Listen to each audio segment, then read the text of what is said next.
Thank you for your presentation. And our last group today is Hinano, Anna, and Yukino. They will talk about the current status of gender equality in Japan. Hello, it's nice to meet you all today. Our names are Anna, Hinano, and Yukino. We are third grade students at Shoin Junior High School. This is my second time to join an online event with Shoko Girls High School and the first time for Anna and Yukino. Today, we are looking forward to talking to you about the following points. First, Hinano will talk about the difficulties women face re-entering the workforce after having children. Next, I will talk about paternity leave for new fathers.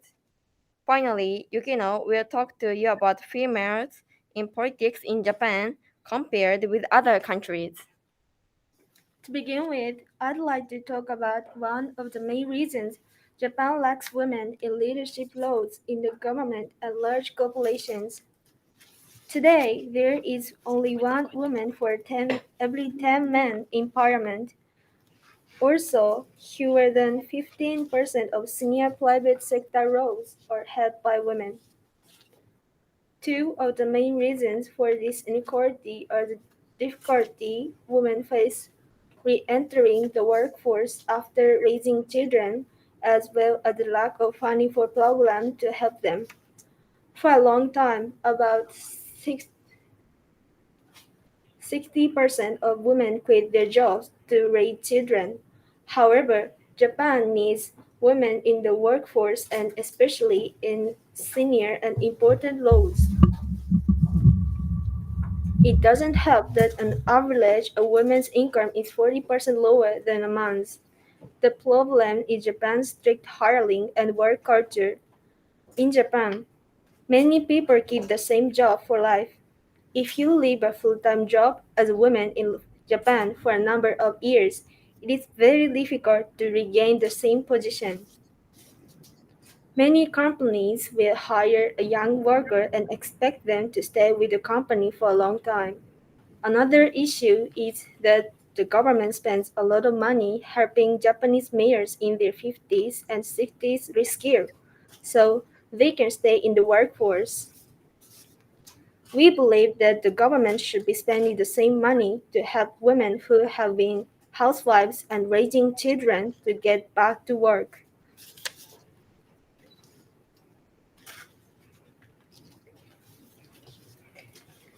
Next, I will talk about special paid leave from a job for new fathers.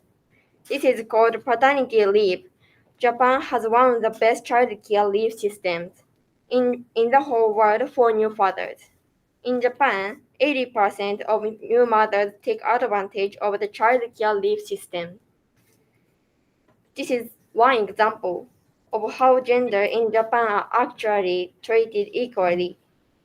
Men in Japan are entitled to take 52 weeks of paid leave and can receive about 58% of their salary during this time. However, currently only about 30% of new fathers take paternity leave.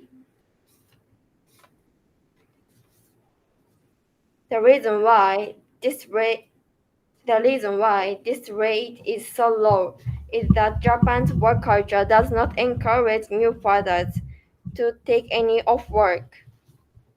The only reason that it is as high as 30% is because of a special law that was introduced in 2010.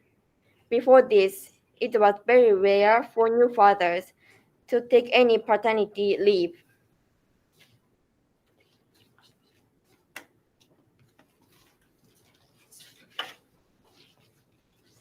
Finally, I'd like to talk about female politicians in Japan. Traditionally, females have made up a very small percentage of representatives in the Japanese government. Please look at this graph. In particular, please pay attention to the blue line. This shows the percentage of elected members of the government in Japan over about the past 70 years. As you can see, This percentage has increased in recent times, but it is still too low.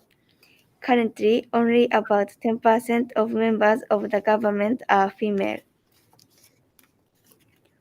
From a global perspective, Japan ranks 160th and it is by far the lowest in the G7. We think that there should be more women involved in politics at the highest level. The question is, how can Japan achieve this? We think that helping women stay in the workforce and giving them equal opportunities is the key. Today, we are honored to talk to you about Japan and lack of senior women in the workforce, about maternity and paternity leave, and about female politicians. We sincerely hope progress in all these areas will be made, and we ourselves will be doing our best. Thank you for listening today.